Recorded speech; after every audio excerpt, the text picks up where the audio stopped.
So, hi guys, this is Mia, Ate Jen, ang inyong Ate Jen na Pulangaram Vlogger.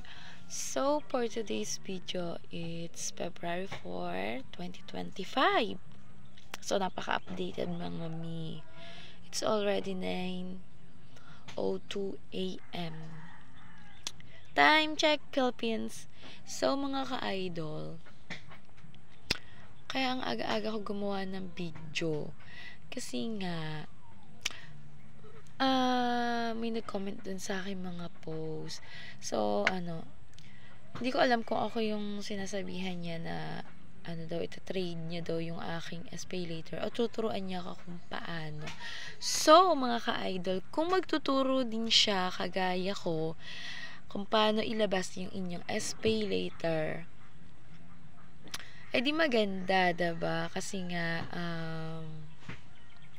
kagaya ko, concern siya sa mga tao na meron ding SPay later na gusto nilang ilabas or gawing cash yung kanilang SPay later. So, mga ka-idol, hindi pa ako nagsusuklay. Nagagawa na ako ng video.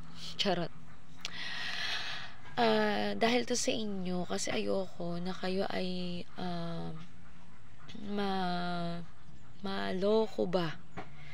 Alam niyo na kung ano yung ibig sabihin ko kasi nga sabi ko sa inyo, kapag kayo ay basta-basta lang nagtiwala sa mga tao-tao dyan, na mga nagpo-post dun sa mga comment, sa mga post ko, yung mga nagko-comment dyan, mga ka-idol. Tapos, hindi nyo naman sila totally kakilala. Dito nyo lang sila nakilala. Alam nyo na kung ano mangyayari dyan sa pera nyong inutang na kayo ang magbabayad, mga ka-idol. Kaya sabi ko sa inyo, umanap kayo ng tao na mapapagkatiwalaan nyo. So, unang-una narareto ko na yung sarili ko sa inyo. Kung gumana yung QR code ko sa inyo, pwede kong kayong tulungan. So, nabubulol na. Pwede ko kayong tulungan. So, 100% legit ako. Hindi ko kayo hinahatak na magpa-trade sa akin kasi hindi naman talaga ako magta-trade sana. Pero, nakakalungkot lang kasi isipin, mga ka-idol, na yung mga pinopost ko na video, ang daming nagko-comment na gustong i-trade kayo. Tapos, lolokohin lang kayo. Diba? Parang, ang hirap kasi ngayon sa mundo. Hindi naman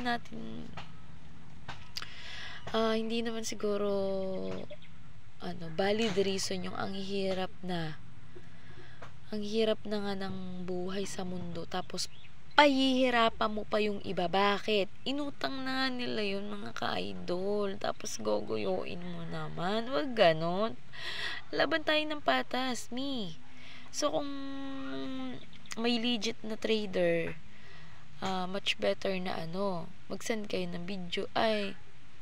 Pwedeng mag-video call kayo, magpa-send kayo ng mga ID. Tapos, kung may kausap kayo, basta, lahat ng ikasay-safe nyong dalawa, gawin nyo na, mga ka-idol.